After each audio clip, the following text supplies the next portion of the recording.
Hello everyone. Just want to introduce myself properly.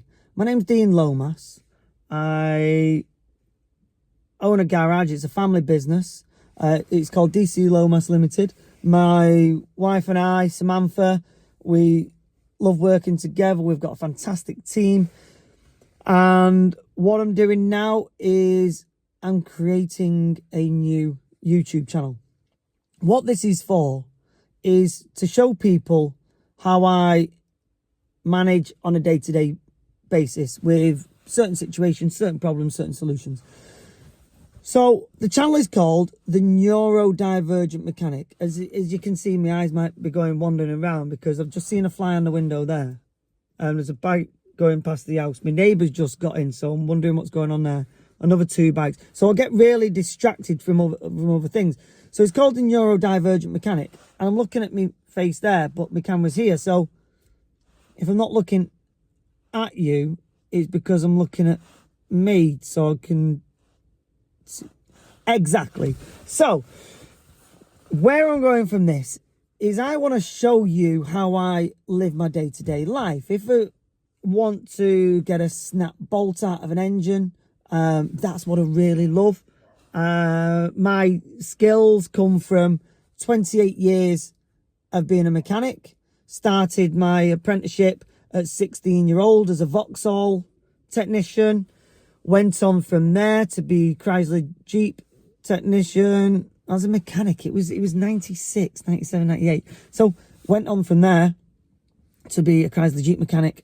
And then in 2001, went on to trucks and heavy plant. So from there, that taught me a skill level that no bolt could ever defeat me. In a respect, no matter what, you had to do the job. Whether you was on the side of the road, in some kind of plant works, or whether you're working in a workshop, you had to get the job done. There was no way around it. But I've got that skill level over a period of years. And it's always come about from being or having to work out solutions. So I'm massively dyslexic.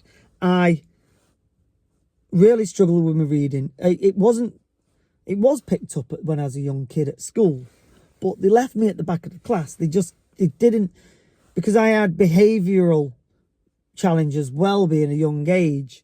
I remember sitting in the headmaster's office every single day on a chair in a corner, and he just used to leave me there. That was in primary school, so I've been from very early age. I've always been left at the back of the class. I've been left out of educational sector. When I got to 15, 16-year-old, doing my GCSEs, I couldn't read and write properly. So I had a reader in my exams, and you know, I've had quite a bit of trauma in my life as well. But going from all this, I've always been challenged. I've always been put up against with the diverse side of life where you have to read to do stuff. So I find a different solution to that. You have to write to do stuff. So I found a different solution for that. I remember when I was at school, they said, you might as well just become a garden keeper and just cut grass because you're not going to achieve anything. I thought that's great. So I didn't want to do that. So I learned that when I pulled things apart, I remembered specifically, and I get flashbacks of images as well, where I don't know what it is, but when I was a kid, I was diagnosed with hyperkinetic syndrome, which is a form of ADHD, where my brain runs a lot faster than a lot of people. So I could be thinking of a process, but I'm visualizing at the same time. So imagine having a VR headset on where you can see everything around, but then you're getting pictures flashed up in your face of things that you've already done. And this brings back a lot of type of PTSD, where the trauma comes back from the earlier years. So I remember specific things. If you come to me and told me your name and 3 minutes later, I will not remember your name. But I'll always remember your face. I'll always remember a certain specific detail about yourselves. For instance, a customer can come in a workshop, and I remember the old Doris tripped over 4 years ago in the middle of February because it was snowing that day, and she twisted her ankle. You know, she had a dog with her, etc., etc. And I remember that, and I'll always make sure that when she comes into the workshop that I'm cautious to always remember these specific details, and I can remember 99.99% of stuff which other people would find irrelevant. But I find that personal touch that I get with everyone a key part of my making. You know, my skill level within a motor vehicle is exceptional. As I say, I'm an engine builder by trade. Trucks in every plant. And then in 2011, decided to take the plunge and buy a van and go as a mobile mechanic. So I was belting all around the northwest, going to garages, diagnosing issues, building fuel pumps, DTIing engines up, etc. in my early 30s. And now it's my 44th birthday tomorrow. And what I'm trying to do is create something which I want people to appreciate. Listen, if you want to be one of them people who take the mick and bitch and moan and say this isn't right, etc., that's your beliefs and your choice. I don't push my beliefs and choices onto your plate, and I don't criticize other people in that way either. So I'm creating this channel to show people how I deal with a day-to-day basis, with obviously the difficult challenges in my life. That is a burden that I try not to carry around with me because it's a heavy load. So every morning I have to wake up and I have to prepare my 24 hours ahead. I want to prepare myself. Then I can deliver myself to be as maximum use to everyone else. But what I've got to do is be of maximum use to myself before I'm of any use to any other human being or animals, really. You know, we've got a lovely little dog called Lola. We'll introduce you to Lola. So this is the why and how I'm doing this. I'm a mechanic. I'm off to scale ADHD with an IQ which is over 131 at the moment. I don't know, because I got tested when I was at college and I couldn't read. They worked out that I couldn't read because I'm getting blobs. When I read, I get the paper turns black, the writing turns white, and you know when you look at a car and you turn away and you blink and you see the speckles of lights? Well, that's what happens, and that's all the time. So I've got my yellow glasses. I've not the green glasses. They're upstairs. I have a pair at work and a pair at home. And to stop the flickering and the flashes, I wear my glasses which have got a green tint to them. It's called Erland syndrome. Scotopic sensitivity. And that's one of the main reasons why I never learnt to read as a kid, because it was so challenging. If I read along a line, I can't follow it to the next one. So then I read the same line again. Then halfway through a workout, I've just read that. Then I read back. And because I'm not a strong reader, that's that.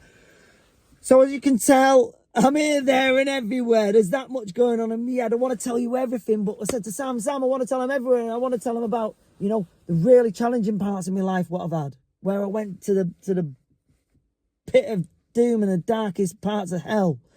But she said, no, we'll create a video and another time and tell them about your story of that part of your life. And, you know, when I was 26, I had 18 months to live, and I'm now in 44 tomorrow. So when I'm saying I want to tell you about my life, I'm going to tell you everything. You know, I've been preparing to write a book for years, but there's no point me trying to write a book because I can't write properly. I can, but it'll take me forever. I'll be an old man by the time I finish. And this book will never end, not till my last breath anyway. So we have great adventures. Someone just walking past. We have great adventures, squirrel. See what I mean? I can't concentrate on one thing. The great adventures consist of family adventures, me walking around talking about how I'm feeling. So if I'm having a low time, I want to tell you about my low times and why I'm feeling that now and what's got me into that position. Because the more I talk about my low times, the quicker it is. Do you know what? I've got riddled with arthritis in my fingers. My fingers don't straighten up properly. So I have to force them to straighten them up. Because obviously being a mechanic, it's not very nice. Yeah, it's gone. No. Yeah, when I'm in low spots, I need to tell you about that because a problem shared is a problem halved. And I've got this theory, if I've got a problem and I tell it to someone, I've got half a problem. If I share that problem with a higher power of my own understanding, I've got that is down to a quarter. So if I share my problem with someone else and I try and hand my problem over to something higher than something greater than me, and then myself, if I accept the problem myself, I've got a quarter of a problem. No, half, quarter, an eighth of a problem. So this is what I'm trying to say. There's so many unique things what going in my brain, which creates such a what did my friend say? Wait, Sam's trying to ring me. My friend said to me, you are bedlam. I think that describes me great because I wake up in the morning and as soon as I open my eyes, I have to get out of bed there and then and prepare my day. Because if I don't, my brain starts to tick and then I start to think and really not process the correct way. I walk my dog every single morning when I'm at home. And you know what? It's going to be a great adventure, this YouTube channel. So, Dean Lomas, the neurodivergent mechanic. I'm going to show you broken bits on cars that you'll never think will be able to be fixed. I'm going to show you broken parts of me, which you thought will never ever be fixed. And not only that, I'm going to review stuff, I'm going to like stuff, I'm going to show you stuff, I'm going to go on adventures, etc. The weekend just gone, we did a number generation on the AA map, AA Atlas, and we went to the Isle of Man just because we can. So watch out for the adventures. There's 30 videos going to be loaded up for my birthday tomorrow, and I'm going to continue to deliver and promise, and I want... Laser Tools are ringing me. Sean Satchwell from Laser Tools. Love Laser Tools. Bit of endorsement. I love being able to... Anyway, Sam's coming out. No, it's Georgia. She's at the door. So, I love you all. Can't wait for you to see what I'm going to deliver. This isn't going to be your tutorial of engine building. This is going to be, what's he doing? The neurodivergent mechanic is all over it. I love you all. Have a nice evening. Take care.